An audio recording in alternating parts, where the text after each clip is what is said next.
हनुमान जी, मैं ये नहीं सीख सकूंगा। शत्रुघ्न भैया, राम नाम की शक्ति तो सब कुछ संभव बना देती है।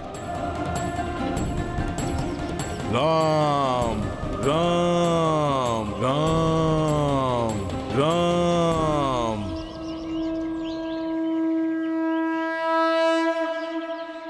शत्रुघ्न भैया, आप मेरे उदर पर प्रहार कीजिए। हनुमान जी, ये क्या कह रहे हैं आप?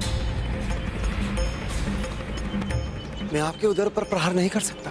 शत्रुघ्न भैया, ये तो आपके प्रशिक्षण का भाग है। अपनी संपूर्ण शक्ति से मेरे उदर पर प्रहार कीजिए।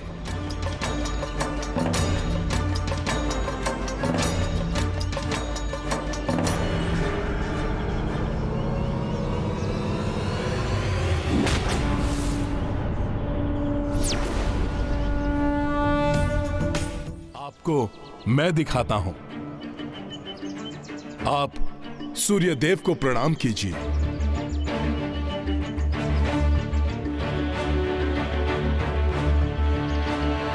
अब आप धरती माता को प्रणाम कीजिए।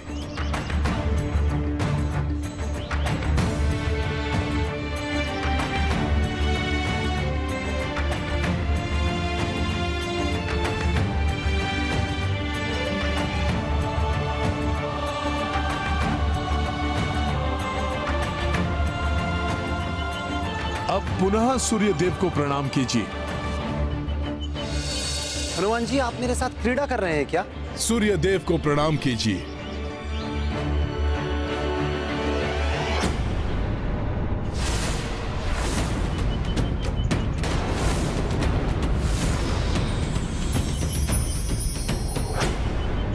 धरती माता की आशीष रूपी मिट्टी अपने मस्तक पर मलिए।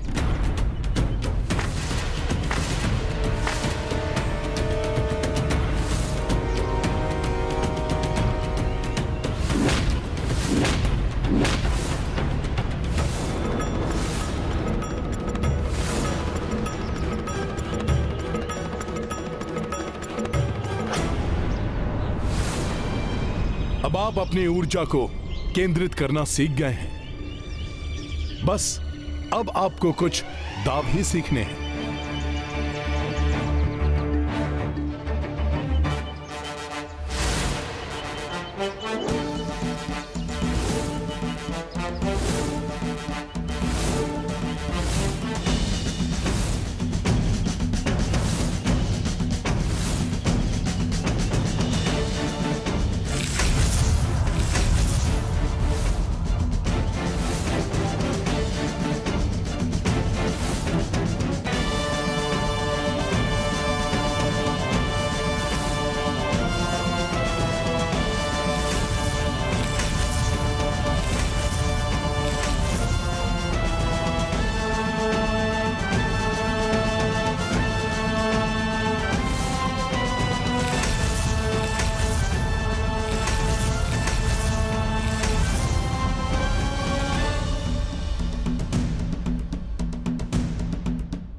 उस दुष्ट लवनासुर को परास्त करने के लिए इतना पर्याप्त है शत्रुघ्न भैया।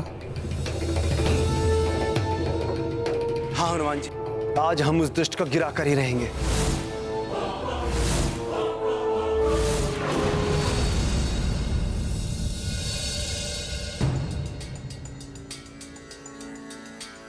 ये जल लीजिए शत्रुघ्न भैया।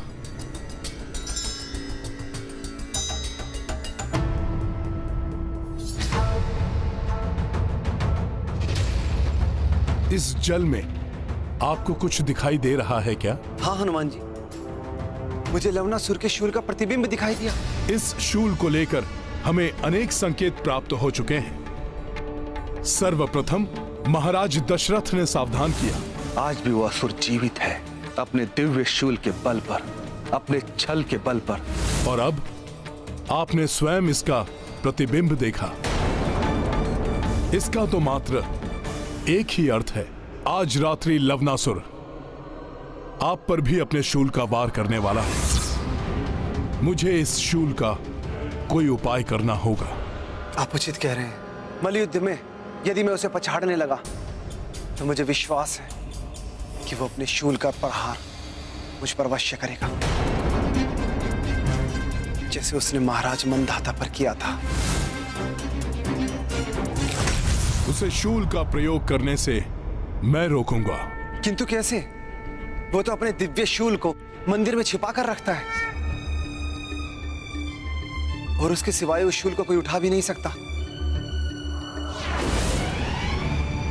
मैं कोई न कोई उपाय अवश्य ढूंढ लूंगा, किंतु उस असुर को आज रात्रि के युद्ध में उस दिव्य शूल का उपयोग कदापि नहीं करने दूंगा।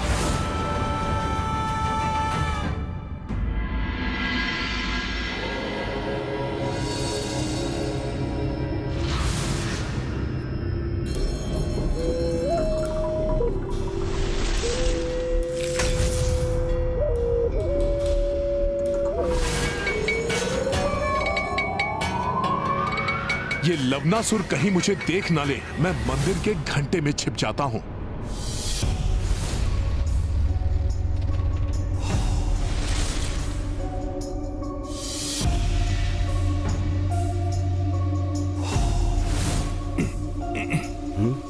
एक क्षण के लिए लगा जैसे कोई मेरा पीछा कर रहा हो।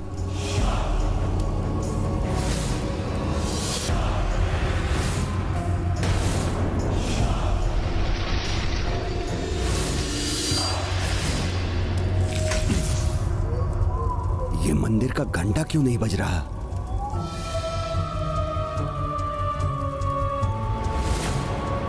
ओह, तो पुरोहित जी यहीं उपस्थित हैं, ध्यान मग्न है।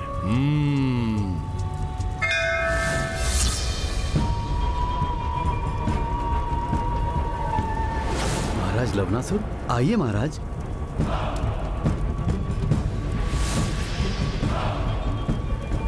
ये महादेव का दिव्य शूल। हाँ, मुझे त्रिलोक विजेता बनने से कोई नहीं रोक सकता। महाराज, आपका राजपुरोहित होने के नाते मेरा सुझाव है कि आज रात्रि के युद्ध में आप अपना शूल अवश्य ले जाएं, क्योंकि मुझे आभास हो रहा है कि आज आपको इसकी आवश्यकता होगी। राजपुरोहित जी, आपने तो मेरा कार्य और कठिन कर दिया।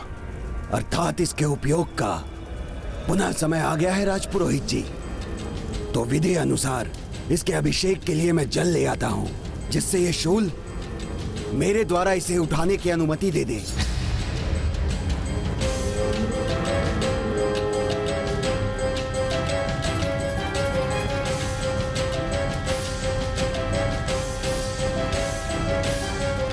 मैं क्या करूं? अब कैसे रोकूं इसे?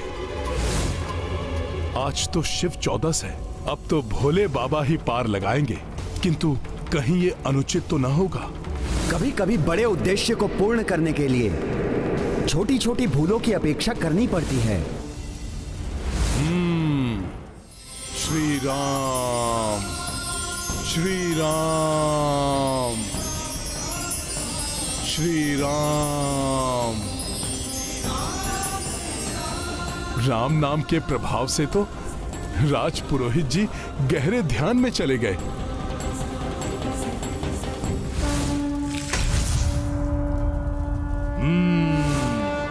अब मैं अपनी युक्ति लगाता हूं।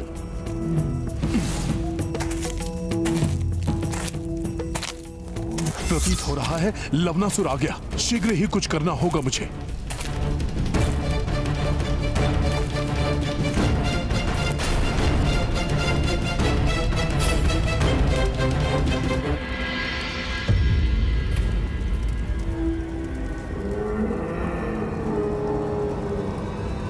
ठहरिए राजन, आज आपका इस शूल को अपने साथ ले जाना सर्वथा अनुचित होगा।